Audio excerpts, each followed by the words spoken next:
Comme d'habitude, le livre part de quelques images fortes, des choses qui me transpercent, des sortes d'énigmes qui se mettent à résonner en moi, et puis d'une série de coïncidences. Et c'est toujours comme ça. J'ai l'impression de recevoir des cadeaux du monde, comme si ça avait été planifié, comme si ça faisait partie d'une partition.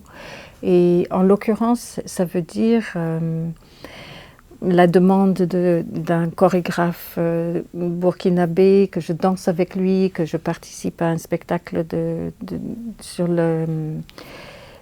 la rencontre des cultures. Donc je vais en Afrique aussi plusieurs fois, j'ai des invitations, séjourner au Bénin, à Burkina Faso, etc.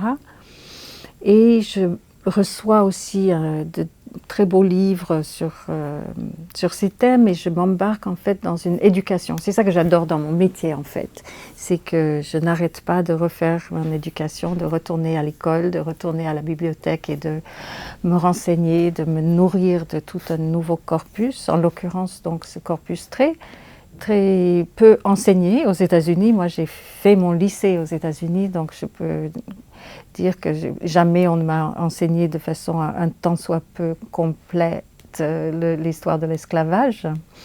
Et réfléchir à tout ça et essayer d'imaginer quel serait le vécu de quelqu'un qui s'intéresserait à ça, qui entrerait là-dedans, qui commencerait à lire autour de ça et qui se sentirait en porte-à-faux avec son milieu. Ensuite, c'était extrêmement difficile d'écrire ce livre, mais bon, je crois que je dis ça à chaque fois. C'est marrant, hein? Les gens pensent qu'on s'amuse, qu'on prend notre pied. En fait, je n'aime pas beaucoup.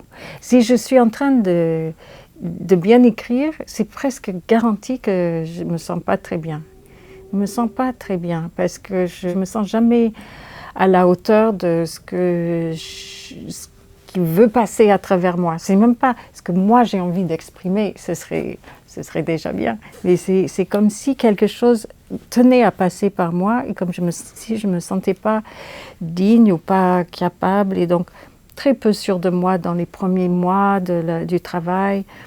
J'ai essayé 50 entrées dans le texte différentes. Je ne savais pas s'il fallait écrire à la première personne, à la troisième personne. Je ne savais pas si c'était Sheena qui racontait tout à quelqu'un d'autre, ou si chacun avait le droit d'avoir sa voix. Et donc, oui, je pense qu'il y a quelque chose, mais c'est toujours le cas, comme quelque chose comme 35 ou 40 versions différentes. Voilà, depuis 18 à peu près. J'ai passé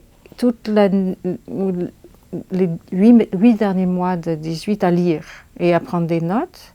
Et ensuite, j'entre dans l'écriture tout début 19, avec une phrase de Dany Laferrière qui a été très importante, qui me souhaitait bonne année, qui disait que l'Egba, il se trouve que je connais bien le panthéon vaudou d'Haïti, donc il m'a dit que Papa Legba, qui est le dieu des passages entre la vie et la mort, il allait m'accompagner cette année. Et ça m'a vraiment porté, cette phrase-là. Et puis, petit à petit, je pense avoir trouvé la musique propre à ce livre-là.